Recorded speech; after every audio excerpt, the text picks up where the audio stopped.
Prime Minister, it is a great pleasure and an honor to have you here with us today and address our esteemed speakers, our participants from from near and far, and the general community.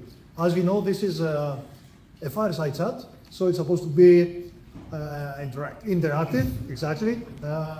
Open discussion, free discussion, and I hope we'll be able to address some very challenging questions. I know you're very familiar with this, and you have a lot of experience in addressing very challenging questions. So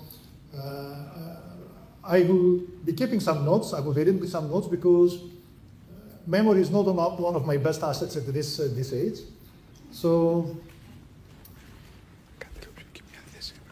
So as I said, we would like to explore not just policy, but also vision. Something that distinguishes you personally from others. So in this particular case, your vision of where Greece will be going in the next, where Greece stands today in science and innovation, and where Greece will be going in the next 10 years. So before we start, would you like to have an open statement? No, I think all this is to get interactive discussion, so that's currently there. I'll go directly to it. Fantastic. So let's set that in. So I'll start with the first theme. We have 5 themes. As I said, we'll try to keep the 30 minutes. The first theme is the future of research in Greece. Prime Minister, we have been following with great interest and very impressive efforts your document and you personally have on AI. We were very happy to participate just a few days ago in an amazing event at Irodio where you hosted Mr. Hassabis. And this is one of the, I believe, a great indications of what this government and this country can do if we really set a goal and we follow it. And AI has become a major drive and a major priority in the country. However, there are other areas where Greeks dominate internationally. One of them is biotechnology, in particular, which is the focus of this forum as well. Greek scientists abroad are in some of the largest positions in industry and in academia. However, this is happening abroad. When we look in our country and what is happening in Greece, there is this big disconnect. What we see as success abroad doesn't happen in Greece. And if we would like to expand beyond that, just by technology, where do you see the full field of research going? Where it is today in Greece, and where do you believe it should be going in the next few years? Well, first of all, thank you for inviting me, and thank you for mentioning the very interesting discussion I had with Demis Hassabis on Friday at Irodio. It was surprising to see 5,000 people show up for an event that was competing for attention with the basketball game that unfortunately we lost. But I think this is an indication that something really is changing in Greece in terms of our attitude towards innovation, entrepreneurship.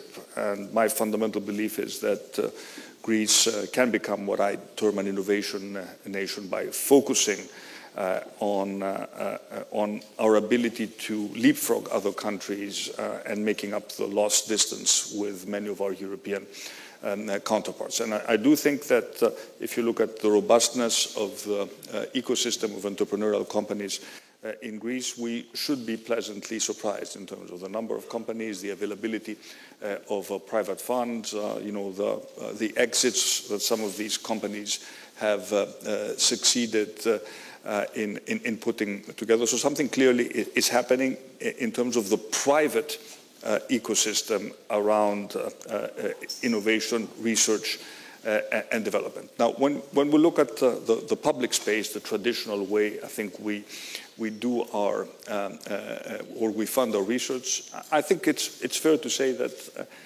a lot remains to be done. I think right now, if you look at and I speak after 6 years of experience in dealing with this issue, I do think that we still have a relatively fragmented system. where we have research centers which are supervised by the Ministry of Development and by the Secretary General for Research. But at the same time, we also have a lot of research taking place in our academic institutions, and it is very clear to me that these two spaces are not communicating in the way that they should. So one of the the ideas that I am very much focused on, something that we have discussed also in the public debate around research and innovation, public and private, is how can we create a unified research space? And maybe one solution, which again I'm putting forward, for the first time in the public dialogue, but I'm happy to engage with the research community, is to create a dedicated ministry for research and development, which will, however, also incorporate higher education. So that is.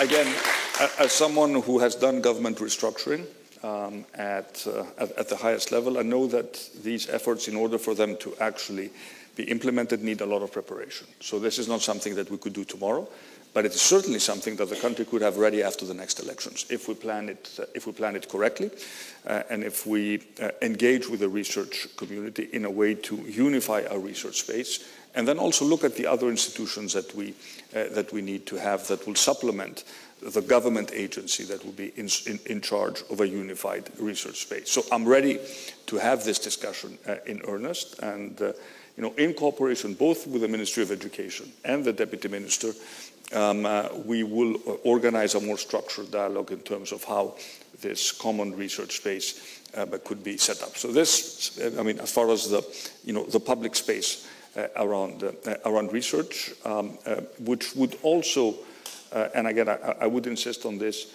take into consideration the absolute size of the country and the fact that Greece is not in a position not to at least focus on certain sectors where we feel we have natural comparative advantages. Now, is biotech one of those sectors? The answer is yes. Why? I think for two obvious reasons. The first is that we do have a very dynamic domestic pharmaceuticals industry.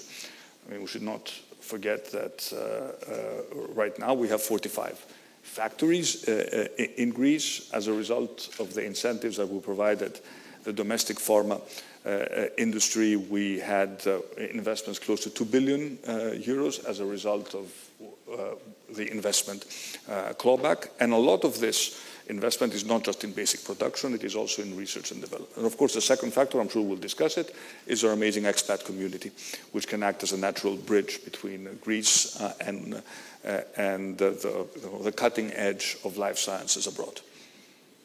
Fantastic. To the audience, don't forget that you heard this for the first time at Bio3. Thank you, Mr. Prime Minister. So this almost addresses already the next question, the next two questions I have for this theme, but nevertheless, I'm going to go through those very quickly, much faster, because I think a large part of that is already, as I said, is already addressed. So as you already know, I'm sure recently there is a strong outcry from the Greek scientific research community for the way that proposals are evaluated in programs such as Trust Your Stars. So following that, many scientists have suggested the creation of an independent authority to ensure more transparent and efficient review process, something that several other European countries have already established. For example, Austria, Norway, Czech Republic already have something like that. Do you envision that within the new structure, within the government, there will be space as well for an independent... Absolutely. I was not happy, I'll be very honest here, with the way this program was run. And we're looking at options, because I think some of the complaints that were raised were legitimate as I looked into the details. But then, of course, there's a paradox here, because this program was run by the Ministry of Education, yet it's most of our experience in terms of assessing research proposals is not with the Ministry of Education. So we asked them to do something that they don't necessarily have a lot of experience in doing. So for me, it is imperative that we need an independent body. We can call it whatever we want, a national science board, but that will also leverage expertise from abroad. I don't necessarily want this to be just an internal process, maybe recycling the same proposals, but I do want sort of an objective assessment from abroad with certain specific guidelines. But I don't want to have any doubts regarding the meritocracy that we need in terms of assessing proposals. And the last thing we need is to enter this endless loop where, I mean, people question the results, and then we reassess their, their claims. And I think one of the reasons why this is happening is because fundamentally we don't have enough trust in each other. So if I think we can build a trustworthy body that is truly independent, then there will be less questioning of the results. And of course, we also need to determine, as a state, the amount of funding necessary. Because right now, okay, we have Horizon, these are European programs, and we can be quite competitive. We have programs that are funded through EU structural funds, but we don't have a permanent envelope. Well, we say that every year, there will be a call for X million euros run by in the same way, so that we offer some predictability and continuity when it comes to our research budget. It doesn't need to be a huge amount, but exactly. What I do focus on consistency and on knowing that this is going to be a permanent budget item, so that we also offer our research community more visibility. And of course, for me, what is critical is the bridges, the necessary bridges with industry, and how we support research and development at the level of private companies. There, as you know, we have very advantageous tax incentives. We've seen a significant increase in R&D spending by the private sector, and I do believe that we also see more connection between the private sector and our universities and our research centers, because in the past, this country has been held back by very radical, leftist preoccupations regarding the connection between industry and applied research that is taking place at universities. I do think that we have progressed in terms of universities understanding that they can produce knowledge which can be applied in the real world, that we can actually have a proper spin-off structure by which they can commercialize the knowledge that emerges from universities. We're clearly not where we want to be, but at least I think that attitudes are changing and they're moving in the right direction. Yeah. Excellent. Continuity actually in funding is one of the long-standing requests from the scientific community. And coming to the last part of the first theme, I need to say that there is a prevailing sentiment among Greek scientists that research has never been truly a priority, a national priority, not from this government, not from any governments the last 30, 40 years. Of course, no state has what we call money tree, and particularly Greece still faces a heavy financial debt. However, national security has rightfully so been at the top priority, and your government has made remarkable efforts to safeguard the country. So my question is, what about research? Why do you think, if you think, that it has not been viewed by the same urgency as national security, given that research is the foundation of innovation and ultimately of Greece's financial economic recovery? So a lot of scientists believe that it should be not necessarily equal funding level, but it should be a national priority because it is our future. We cannot have innovation without having research, and this comes down to the funding. Well, first of all, I happen to believe that research and national security are to a certain extent connected. If you look, for example, at the great success of the Israeli tech industry, exactly. A lot of the research was done for military purposes, and then it acquired dual-use nature. The same is true also for a lot of the basic research that was done in the United States that has resulted in technologies that we currently widely use. Of course, we need to be aware of our size and of our capabilities. But I do see a new emerging space developing in terms of technological innovation around defense.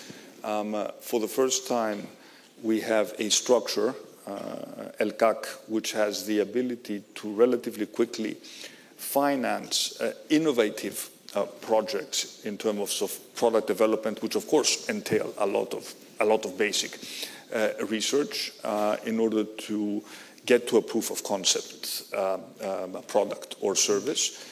And I think this inevitably will generate a lot of interest, not just by private companies, but also by all the researchers that are active in this space. So I do see a new niche, not necessarily directly correlated to the topic of your conference, which could benefit from direct funding at the product level, but which also entails, some basic research.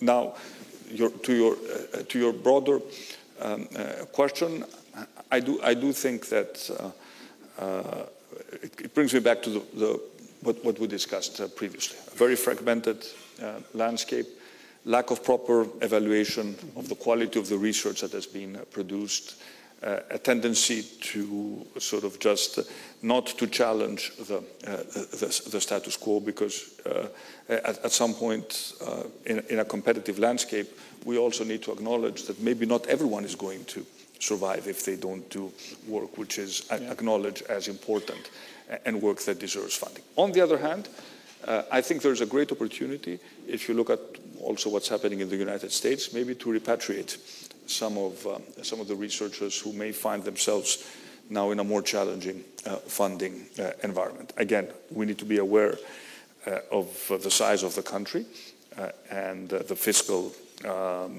sort of constraints imposed upon us. But I do think it is perfectly legitimate in our annual budget to allocate a specific amount. I'm not ready to say what it would be to ensure continuity in research from government budgets, not just from European funds. Okay. Thank you, Mr. Prime Minister. I think we have such good news in the area of research and basic research that I would like to shift to another area, maybe hoping for equal good news in those. And I will move to research, moving from research to innovation. So support for innovation and entrepreneurship has been one of the flagships of your government. And I think there will be no doubt among, at least within this room, that the whole country has been transformed in the last 5 to 6 years in this direction. However, in Greece, there is a lot of discussion, and the typical discussion is always, what can the government do for us? At Innovation Greece, our philosophy is a little bit different, maybe because most of us are coming from the Greek diaspora. And the philosophy we have there is not what the government can do for us, but what can we do for our country? So in this period, how do you see the most effective ways for researchers and entrepreneurs and organizations like ours, like Innovation Greece, to transform the scientific research and innovation into societal value? And specifically, how can initiatives like Innovation Greece, which aims to bridge research and innovation and entrepreneurship and the Greek diaspora, will align with national priorities to maximize their impact? In other words, how can we help our country? Well, first of all, I think it's quite important to recognize that the Greek diaspora can add tremendous value to the country. If you look at the number of professors in the top 100 American universities, we are extremely overrepresented, which means that there is the intellectual caliber that under certain circumstances can be very, very useful to the country, especially in sectors such as artificial intelligence, but also life sciences. We have really leading figures, both in academia, but also in industry. For example, when Pfizer decided to set up its big data analytics center in Thessaloniki, initially maybe they took what they thought was a leap of faith, but they were so pleasantly surprised by the talent that was available that they scaled up their operation faster than they had anticipated, which is also a message also for other large companies to come and set up a premise in Greece. Primarily, it could be an R&D center that can attract talent both from abroad and domestically. And again, I participated this Saturday in a workshop organized by Endeavor Greece, bringing together entrepreneurs, founders, but also important funds. And it was clear to me that there is a lot of dynamism in this space. So I don't think that the government should necessarily interfere in terms of crowding out investments that would take place from the private sector. We will have our own growth fund, which we are launching, which will invest in longer-term areas of strategic interest to the country. But at the end of the day, the funding and the entrepreneurial ecosystem needs to function according to the rules of the private economy. There are things we can do to help. For example, we have set up, one of the first things we did, a very, I would say, attractive stock option regime. If you look at our capital gains taxation, it is extremely sort of generous for owners of equity. There are other tools we can help in terms of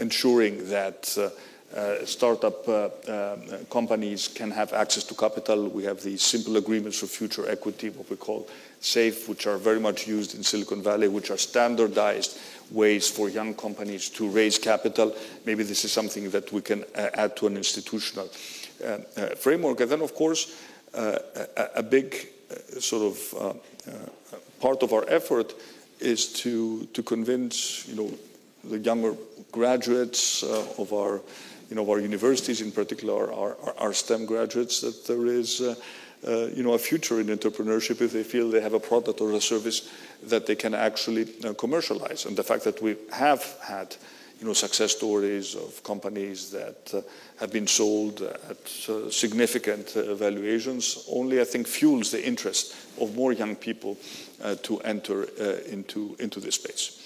So I think we're at the beginning of what I hope will be a virtuous cycle. But let me repeat what I've said numerous times. I also discussed it today with the President of the European Council. We're not alone here. We're part of Europe. And in general, when you look at innovation and entrepreneurship in Europe and compare it to the US, we're not doing particularly well.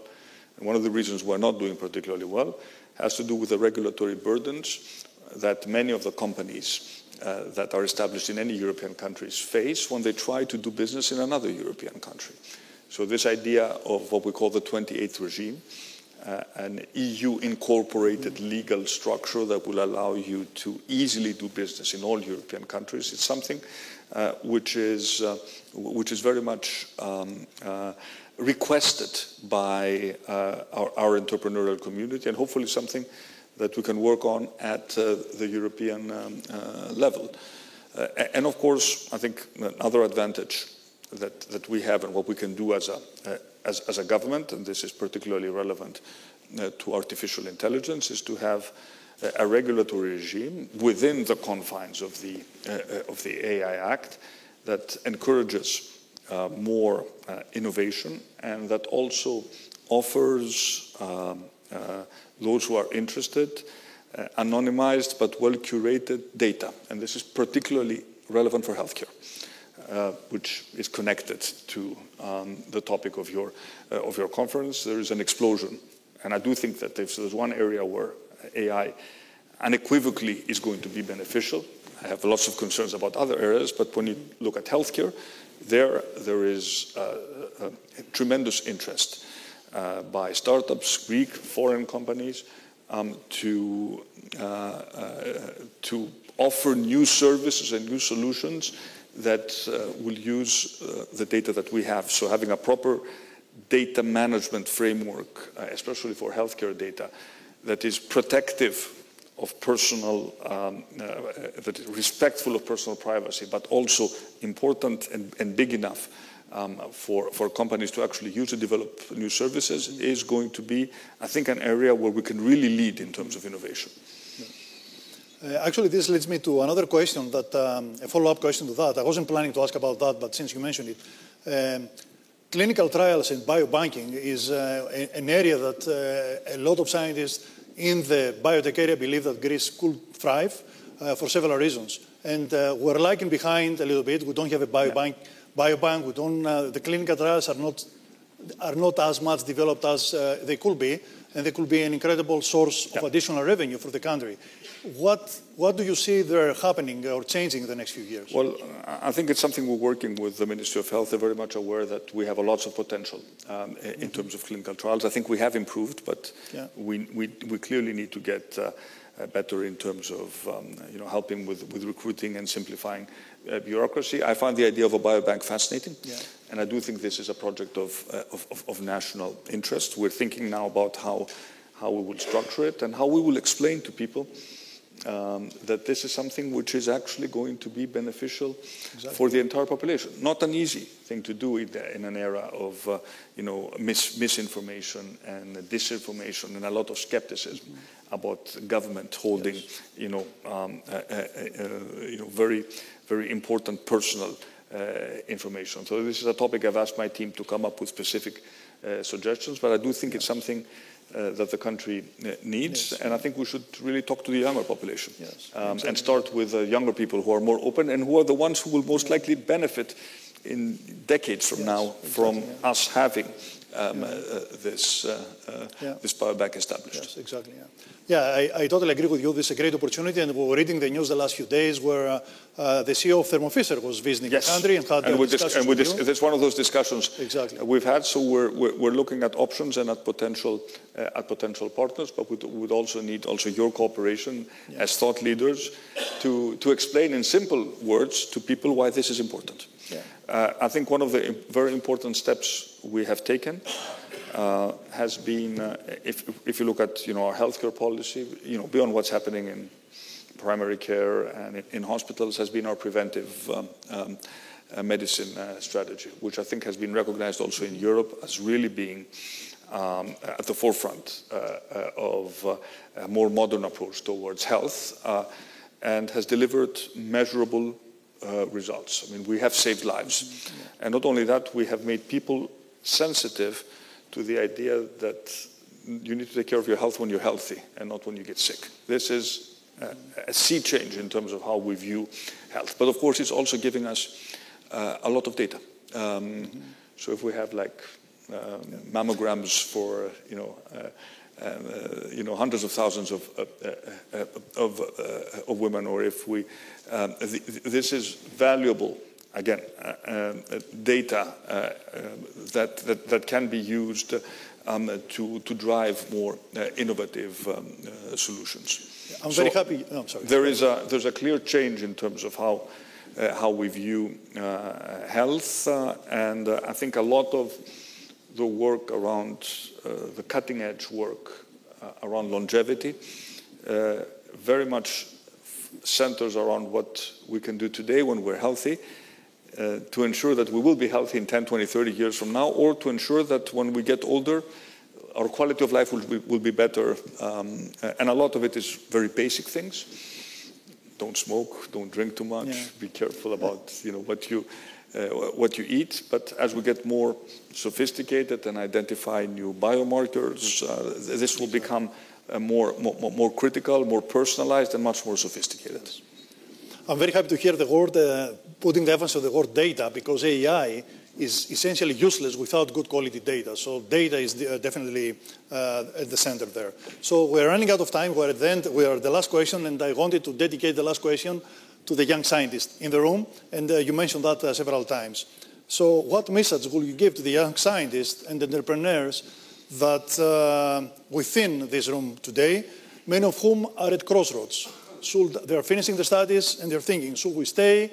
Can we find a job here? Should we go abroad and continue our career abroad? Well, first of all, I do think that for young scientists, there are good jobs in Greece to be offered if you have a good CV. I think that's very, very clear to me, and the job market is becoming more competitive. And also as domestic companies scale up, as foreign companies come to Greece, why do they come? They come because they very much appreciate the talent pool, the product of our public universities. And that's why also many of the companies go where the universities are. That's why you see, for example, a tech hub in Yanina, and not just in Thessaloniki or Patra. You see companies going to Crete because they are looking for the graduates of our universities. And that's why I am quite optimistic about the potential to not just to stay in Greece and have a productive future. And of course, for those of you who will choose an entrepreneurial career, I think the chances of success are greater than they were, maybe some years ago. No one can guarantee success in the business of entrepreneurship, but at least the ecosystem is there, the support is there, there's more mentorship, there is more capital, there is a community of people who think like you do. And I think that the future for innovation and research is certainly brighter than what it was some years ago. And I think that if we also push through these reforms we are planning, we're going to be more disciplined in terms of how we use whatever money we can spend.